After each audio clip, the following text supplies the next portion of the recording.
Niyə görəsən əvvəllər valideynlərimiz heç uğur haqqında bu qədər düşünməzkən, beyinləri sanki biraz daha rahat idi. Fərqli qayğıları olsa da, uğur çabaları bu qədər çox deyildi. Amma biz gənclərin bu qədər məsuliyyət almasına, hər şeyə çatmağa çalışmağımızdan əlavə, bir də üstünə çox uğurlu olma deyə bir prinsipimiz var. Ümumiyyətlə uğur anlayışı ilə biz nə qədər doğru tanış olmuşuq. Müşahidələrimə əsasən deyə bilərəm ki, sanki bir növ biz uğur xəstəliyinə tutulmuşuq. Hamının yolunda bu var və bunu özümüz yaratmalıyıq. Amma sanki müasir zamanda uğur anlayışının bir şəkli var. Uğurlu insan necə geyinir, necə yaşayır, haralara gedir, necə tətil edir, ailəsi necə olmalıdır, həyat tərzi necə olmalıdır və biz toplum olaraq o şəklə uyğunlaşmağa çalışırıq. O insan olmağa çalışırıq. Sanki hansısa bir obraz ideallaşdırılıb və biz onun kimi olmadığımız üçün bu an özümüzü dəyərsiz hiss edirik. Bəlkə elə sənin uğurun, sənin barmaq izin kimi sənə xas və özəldir. Bunu seanslarımda da çox müşahidə edirəm. İnsanlar əgər fitnesə getməyi sevmir, amma sanki fitnesə getmək dəbdir deyə və yaxud da müasir gənclər buna meyl edir deyə onu etmə çabası var. Bəlkə sən tennis oynayarkən xoşbəxt olursan. Bəlkə futbol oynayarkən, bəlkə yürüyüş edərkən, bəlkə sən insanlarla iç-içə ikən hərəkət etdiyində, idman etdiyində xoşbəxt olursan. Fərdi olaraq məşğul olduğunda bəlkə sıxılırsan. Niyə biz eyni obrazı hamıya aid etməyə çalışırıq? Belə olsaydı əslində dünyada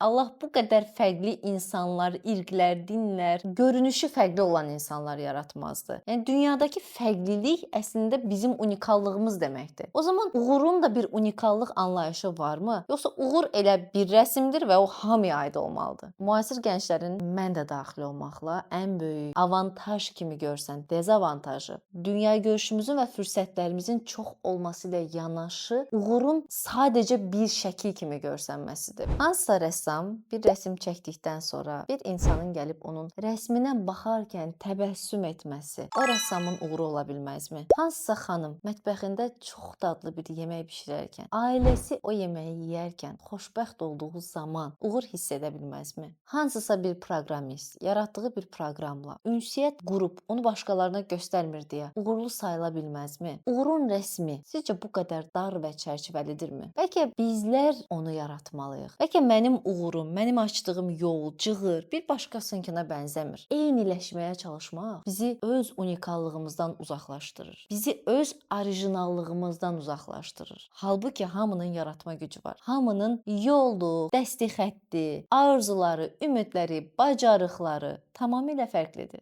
Hamı olmağa çalışırıq, amma fərdiyyətimizi unuduruq və bu da bizdə bir geridə qalma hissi yaradır. Daim nəsə edirik, amma hər zaman nədənsə geriyik. Çünki bitmir. O rəsmdəki görüntülər bitmir. Onu ideallaşdırmağa çalışaraq, ona çata bilməmək bizi yorur və gənclik enerjimizi alır. Bəlkə sənin enerjin dünyaya yeni bir işıq salacaq. Bu şeyə bənzəyir. Sanki dünyada hər kəs saçını sarı rəng edir və sənin saçın qara rəngdir. Bir anlıq öz saçından imtina edib hamı kimi olmağa çalışırsan. Bəlkə də sənə yaraşan budur. Sənin gözəlliyin budur. Sənin fərqin budur. Valideynlərimiz sanki biraz daha özü kimi yaşayırdı. Ola bilər ki, gənc nəslin emosional zəkada daha fərqindəlik olsun. Duyğularını tanısın, travmalarını tanısın, özünə kənardan daha çox baxa bilsin. Amma bir məqam var. Biz valideynlərimizin anı yaşaması qədər anı yaşayırıqmı? Yoxsa bizim beynimizdə daim xəyali bir obraz var, xəyali bir mən var və ora çatma çabasındayıq. Bəlkə elə biz biraz da həyatı yaşamalıyıq. Uğurun bəlkə də düsturu budur.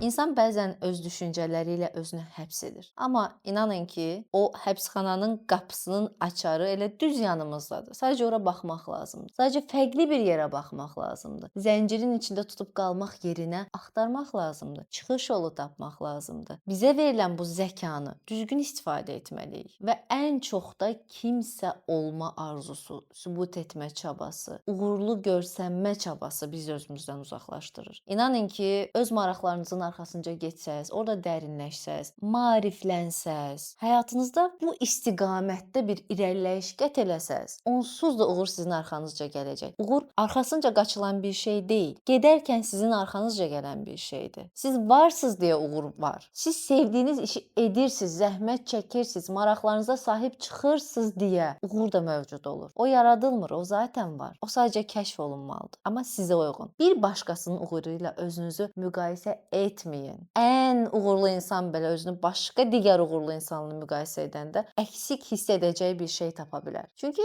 eyniləşməyə çalışmaq lazım deyil. Məni də bir zamanlar bu duyğu sıxırdı. Sanki o qəlibə girməyə çalışırdım. Bu düşüncəm mənə dəyişimimi başlatmaq üçün və bəlkə də hamı kimi olmamalıyam, öz yolumu açmalıyam düşüncəsi ilə şəxsi inkişafa gətirdi. Belə olduğu halda özümü o həbs etdiyim düşüncələrdən azad etməyə başladım və hələ də bu yolçuluq davam edir. Hələ də hədəfi uğurlu olmaq deyil, özümü tapmaq qoyuram və belə olduqca özümə yaxınlaşıram. Uğur isə öz-özünə yaranmağa başlayır. Sadəcə özünüzə sahib çıxın. Unutmayın ki, uğur sizdən dəyərli deyil. İnsan var deyə bu anlayışlar həyatda dəyərli olur. Düşünün, dünyada insan olmasa, tüm bu anlayışların bir anlamı olarmı? Elə isə sadələşək, həyata daha sadə gözlə baxaq. Çabalarımızı buraxaq. Mış kimi görsənməyi buraxaq. Özümüzü olduğumuz halımızla qəbul edib yeni bir reallıq yaradaq. Arzularımızdan yola çıxaraq yeni addımlar ataq. Bunun üçün də uğurlu zənn edib müqayisə etdiyiniz insanları beyninizdən, sosial medianızdan, həyatınızdan çıxarın. Əgər onlar sizə ilham vermirsə, sizi əksik və dəyərsiz hiss etdirirsə, onlara baxmağı dayandırın. Çünki həyatımız dəyərlidir və bu həyatı məhz indiki anı bir də yaşamayacağıq. Elə isə baxışımızı dəyişib öz uğurumuzu yaratmağa başlamağa bu gündən nə deyirsiz?